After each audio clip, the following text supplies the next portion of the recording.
It's preview time. Who's going to come out of Acrisure Stadium with the win? Tennessee versus Pitt. We'll talk about who will win, key matchups, players to watch, X factors, and so much more on today's episode of Locked On Pitt.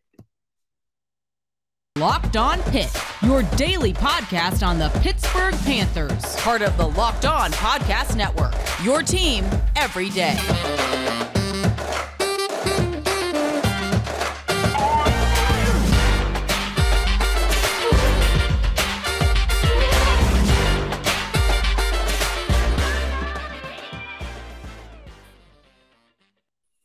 Welcome to the Locked On Pitt podcast, everybody. As always, I'm your host, Nick Faribault. Folks, game day is officially here. Pitt versus Tennessee, a ranked matchup on ABC at 3:30 on this great Saturday. It's going to be a certified banger, is my first off impression. That's the first thing I'll give you in this episode. This game, I think, is going to be worthwhile television viewing. Now, obviously, you're a Pitt fan probably listening to this. It could deal with much anxiety. It's same with Tennessee fans if you're listening to this. And that's always what happens in great football games like the backyard brawl, for example. But this is what makes college football great, and I think this one's going to be a good one. I look at the matchup, and there are so many different ways it could go. I think that there are some obvious ways in which these teams should attack each other. I look at Pitt, for example, and we've talked about this before, about how they have the advantage in the middle of the field and how Kedon Slovis is such a proficient thrower of the football at the intermediate level. Like, that is an obvious thing that they should do, and they will do that. Frank Cignetti is not an idiot, and neither is Kedon Slovis, neither is Josh Heupel. None of these guys are dumb. This is going to be a good football game. And so I think you look at stuff like that, that'll happen. You look at a guy like Hendon Hooker, who is quite honestly one of the more underrated deep ball throwers in all of college football. And he has consistently been up there in terms of putting that up like this. Like, his completion percentage, touchdowns, all of that has gone up from his time starting at Virginia Tech to now. He's a much different player. And Pat Narduzzi kind of hinted at this earlier in the week where he was like, listen, man, Hendon Hooker, the first time we saw him at Virginia Tech to now, it's a different player, and it really is. He has grown so much as a thrower of the football.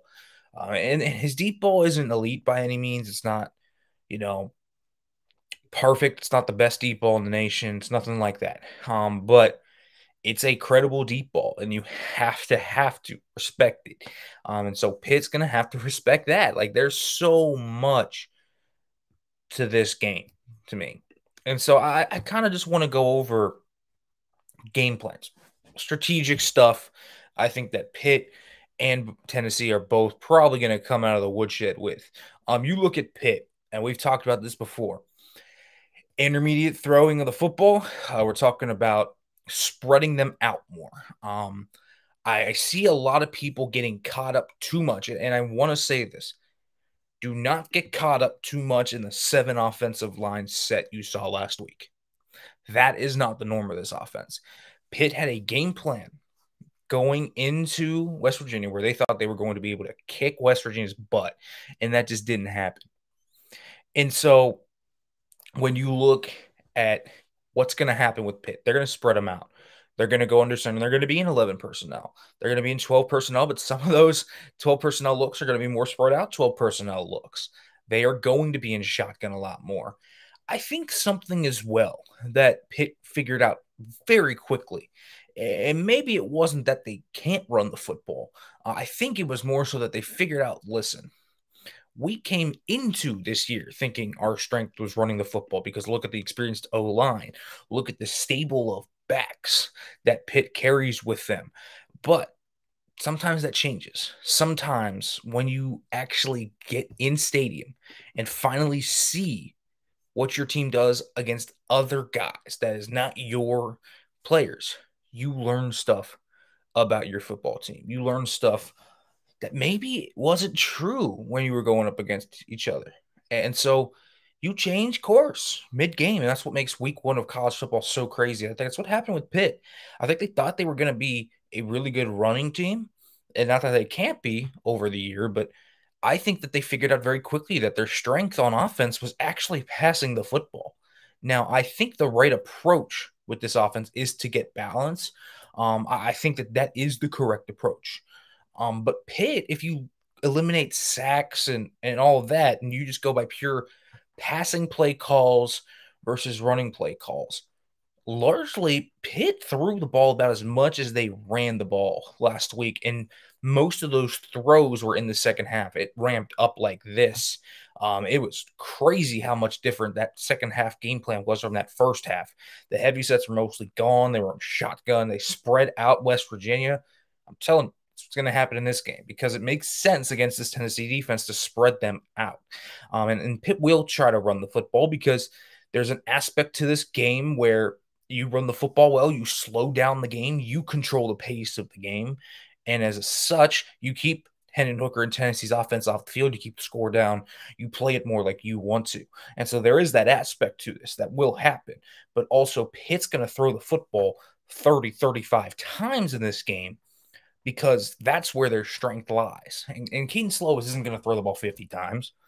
I think that would actually spell certain doom for this game, that it had gotten out of hand and that Pitt would have to claw back in. But I certainly think 30 to 35 times is a reasonable expectation for throws in this game. On Tennessee's side of things, I look at what they need to do offensively.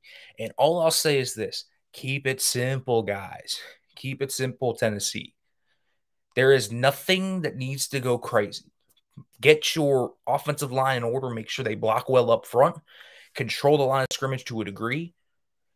And let Hendon Hooker do what he does. You don't even need a running game. If Jabari Small and Jalen Wright are shut out in this game and have like 80 combined rushing yards on maybe 2 yards per carry, I don't think it's going to matter that much. And now they could. And I think that you have to, with the tempo you run, with what you saw from West Virginia last week against this Pitt defense, I think you have to test their run defense to see if that's also an aspect. Because if you can run the football as well as throw the football, if you can design quarterback runs with Hendon Hooker and make Jabari Small out of the backfield a legitimate threat in that area, you just open up so many things. But if the ball has to be put in Hendon Hooker's hands and the running game is actually just nothing outside of Hendon Hooker, say, scrambling around and creating jailbreak plays, that's okay. Because I think you saw last year, that's largely what it was actually with Pitt and Hendon Hooker. And, well, what happened?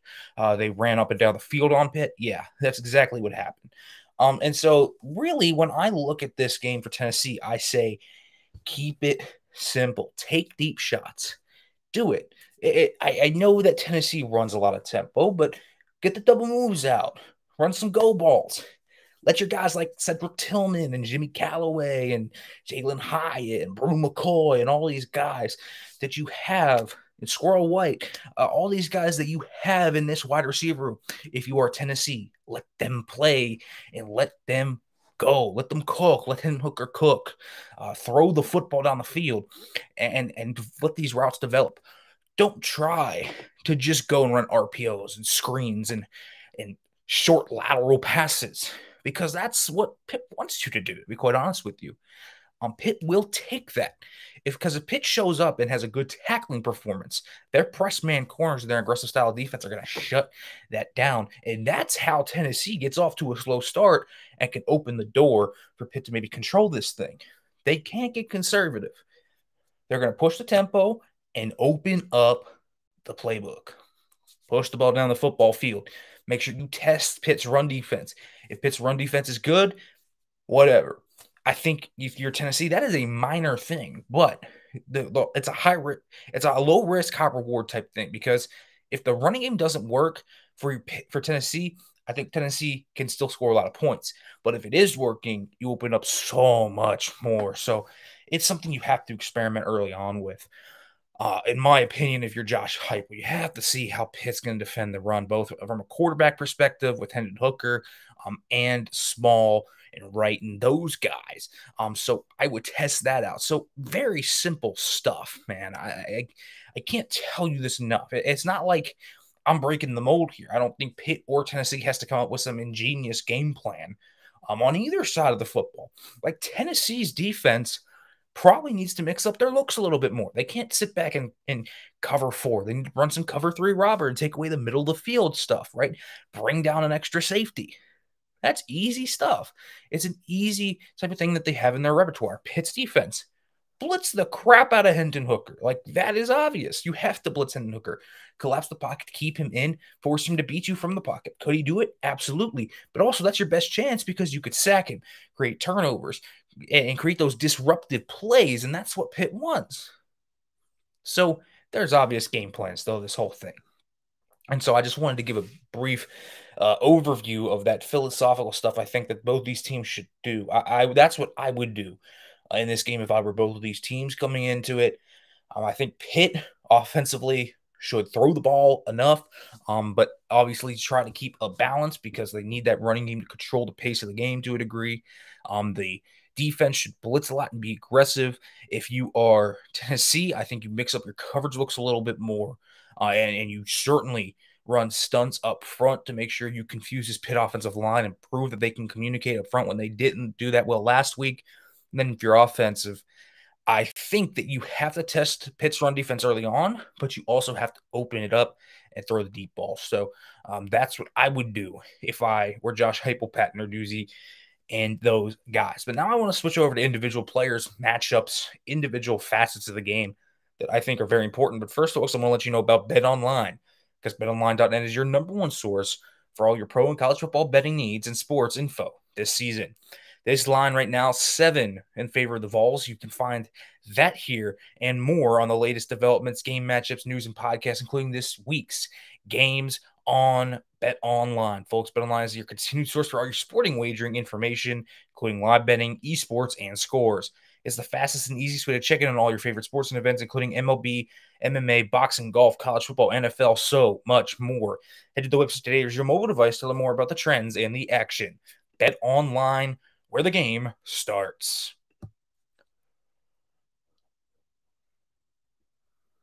Welcome back to the Locked On Pitt podcast, everybody. And so now I do want to switch over to very, very key moments and thoughts in this game. First of all, I think the key room to watch for Tennessee defensively is their interior defensive line. I say this because I don't have a ton of faith in some of these guys that you look at. It's not that this interior D line is bad. It's that I don't think they have a star. And I look at Pitt's offensive line and think that they could win on this area. And you look at guys that could maybe step up, an Omari Thomas, right? A Karat Garland, Bryson Easton. You look at Elijah Simmons, Jordan Phillips, DeJoun Terry, like a lot of names you have here interior-wise. I don't include the ends. And why did I not include the ends? Because I like some of these ends that they have, man. I look at like guys like Byron Young, Tyler Barron, these guys that can, I think, really play at the end spots. Now, Tennessee didn't have a sack in week 1 either against Ball State. They got it up very quickly and efficiently. I don't think that's necessarily what Pitt's going to do in this one. What I do think we see coming, though, for Pitt in this one is testing that interior D line. Because here's the thing. Kedon Slovis in the pocket, he doesn't have pressure up the middle like he did against West Virginia with Dante Stills just destroying things. I think Kedon Slovis will be a lot more comfortable. I also will say this. Running the ball against Tennessee, I think is going to be a very interesting experiment. You look and you don't know if they're going to have Jawan Mitchell in the middle there. That would be huge in terms of impact here. I would, if I were Pitt, I would try to run up the middle. And so, listen, from what it sounds like, it sounds like Mitchell is probably not going to play in this game. Now, I don't want to definitively put that on, but it sounds like he probably won't. Test this Vols interior D line. See if they can match you, because this is a very key thing. If Pitt can run up the middle, I think that can open up a lot of things, because I've largely said when you don't put Kedon Slovis as like the hero and the figurehead of this offense, and you don't put him in a position where he has to carry you, I think you are so much better off than you would be otherwise, because he struggles when you have to throw the ball 50 times a game, run the ball efficiently. I think that could be something that really changes how this entire thing works. And so I think that they have to test this. So this is a room to watch for Tennessee. For Pitt, a room to watch. The offensive line, but specifically Branson Taylor. We got news this week. It sounds like Branson Taylor will start at right tackle for Pitt. Okay, you're going up against Tyler Barron and Byron Young. Well, those are two really good pass rushers. Protect Kedon Slovis. Allow Slovis to work in the pocket and stay comfortable. Then you won't have to worry about him being all happy-footed and scrambling out to the right and doing all these crazy things where he is just off the rocker. Don't have him worry about that. Branson Taylor, a key piece for Pitt. Another matchup I am really circling in this one. You look at Kamal Hatton for Tennessee, a really good player at corner, ball hawk, probably going to be going up against Kanade Mumfield. A huge matchup to me, because Kanade Mumfield, I think, is going to be the key for Pitt, opening up things underneath for guys like Gavin Bartholomew. I think he is the wide receiver one. And you know, I keep hearing people say Pitt doesn't have a wide receiver one. I disagree. I do think they do. I think Kedon Mumfield is that guy. And so I want to see him against a really good player, in my opinion, Kamal Hatton. I like Kamal Hatton a lot, man. Talk about a playmaker. Now, he can get some boom or bust to him, where he gets caught looking in the backfield on some double moves and stuff like that. And I want to see Pitt take advantage of that. I want to see Pitt run a double move and maybe allow Slovis to just sit back there and maybe take a shot downfield. This guy's a good football player. So I want to see that matchup.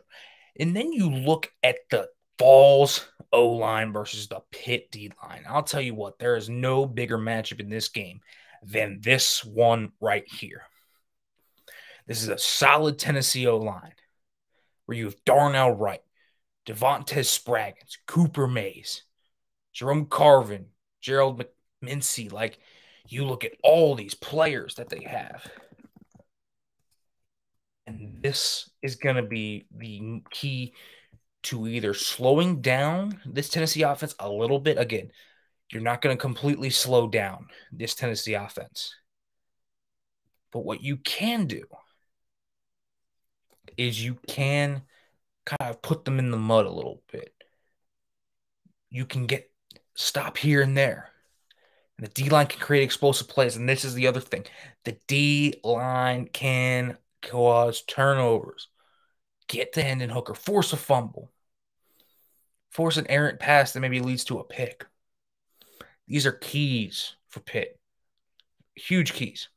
The D-line has to show up. In the run game as well. They cannot run the football. Simply as that. If Pitt's going to win this game, Tennessee cannot run the football like C.J. Donaldson did on Pitt last week. You have to slow down this Tennessee rushing attack. Your gap fits have to be good. Your alignments, we talked about this as well. Pitt, the alignments along the defensive line for a veteran group were sloppy. They were too wide at times. They were misplaced at times, and it left open gaps to where they could be jacked out of holes. That wasn't a good sign.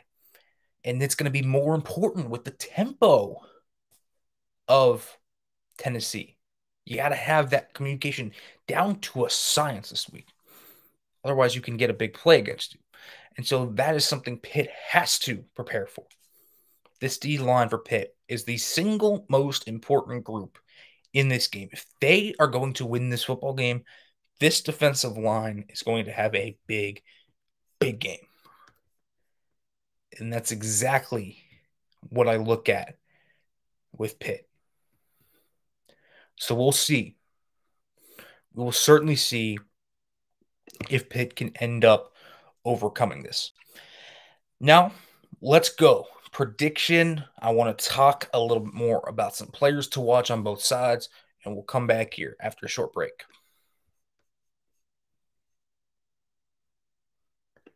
All right, folks, welcome back to the Locked On Pitt podcast. We're in the home stretch of this preview show. Vols Pitt here in what is a ranked matchup.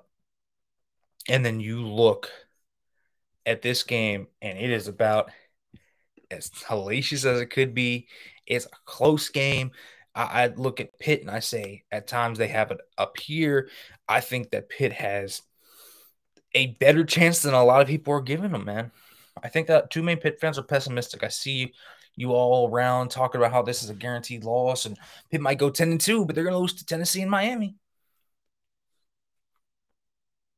I think Pitt has a shot in this one. I really do. You look at a few players for Tennessee here to watch. Princeton fan. I have to point him out. Their tight end was just a menace for Pitt last year. I mean, they could not stop this guy. Princeton fan's a nice player, too. I like him. So last year, when you actually looked at what happened, Pitt straight up could not stop the pop pass to the tight end. The tight end could just roll up the middle and win easily. Well, that can't happen this year. That can't happen this year. You can't let them get easy yards up the middle of the field. The linebackers have to be disciplined. And this is where I get to Bengali Kamara. I don't want to put too much pressure on one man because the whole linebacking core and the whole D-line definitely struggled with the run defense and keys and all that last week. But the young dude in that lineup was Bengali Kamara. Had a great first half, I thought. The second half, it went right off a cliff. He has to be more disciplined. He has to wrap up better. He has to be better above the neck. He has to understand what he is seeing. We have to see a turnaround here because they're going to attack him. You look at the tape last week, and you have to attack number 11 in blue. And they will. So Pitt has to prepare for Bengali Kamara to be attacked in this game, but he can't be exposed. He can't be. He's going to have to step up. So he's an X factor, I think, for this Pitt team. You look at MJ Devonshire. I have to point out this guy. What a game he had against West Virginia. You want to talk about slowing down Bryce Ford-Wheaton? It's very, very hard to do that because I think Bryce Ford-Wheaton is a really good player. But there's a lot of really good receivers, too, on this team for Tennessee. Cedric Tillman, though, is the big one to watch. The big one to watch. He's got a lot of NFL value to him. He's a guy that is fluid. He's a guy that can win above the rim. He's a guy that has that height, weight, speed type to him. He's a good football player, man. Cedric Tillman is good. And I don't just mean this, and he's one of those guys that could rise. If you don't know who Cedric Tillman is right now, I'm trusting you. You will if you are a fan of an NFL team. By March, you'll know who Cedric Tillman is. This guy's going to be in the NFL. Pitt's going to have a big-time matchup here. Marquez Williams, MJ Devonshire, be ready. Be ready for battle. Because Cedric Tillman brings everything you want. 6'3", 215 length. He's a guy that has good speed. He's strong. He's got great size. This dude brings a lot of, if I were to give him a comparison, think of George Pickens, a type of player in that mold. This is the type of guy that Cedric Tillman is. And so, MJ Devonshire, I'll tell you what, I saw flashes of a dude that could play at the next level last week in him. We're going to see. I think he just slowed down a guy who will be in the NFL in Bryce Ford-Wheaton eventually. Cedric Tillman's a different level of player. Can MJ Devonshire, AJ Woods, Marquez Williams, whoever, I would put MJ Devonshire on him. Can they rise to the occasion? It's going to be a huge factor in this game. Cedric Tillman is the most dangerous player in orange, not named Hendon Hooker. Another key, you just got to tackle. You have to tackle in this game. Pitt has to wrap up. Last year, there were too many plays where Hendon Hooker created more than there should have been. There was a 3rd and, I think, 17 last year where they had him dead to rights for a sack. He escapes, forces 2 missed tackles, gets a first down on a 23-yard scramble.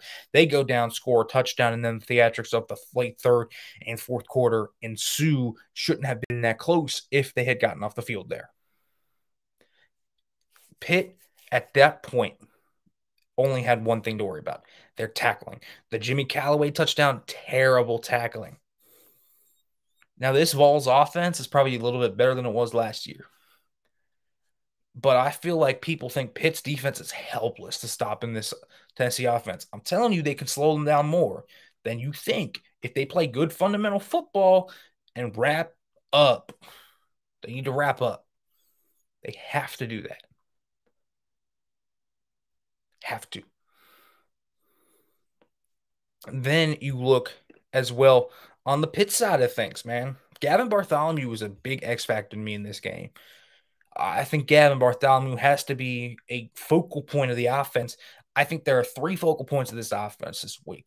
I think you have Gavin Bartholomew there as the big safety blanket over the middle of the field, Kanade Mumfield, because he is that dude. And then I think you have the running backs. And I put that whole stable of running backs in there. We're talking Vincent Davis, Sebo Flemister, Daniel Carter, Izzy. We're talking all of those guys. I want to see wide zone runs. I want to see the running backs in space. I want to see Pitt bringing out the strengths in their backs. If you want the physicality aspect, I want to see Sebo Flemister punishing dudes. If you want to get a guy in space who's shifty, I want to see Vincent Davis. If you want a little bit of blend of everything, I want Izzy. There's a lot of different ways to manage this personnel, but I want to see the strengths accentuated in this running back room. You got a little bit of everything, even without Hammond in there. And so there's so many different things that are key in this game, man. So many different things. And I've gone back and forth about who I think will win, who I think will lose. It's a crazy game. But I'll tell you what. I think right now, I think Tennessee is the winner in this one.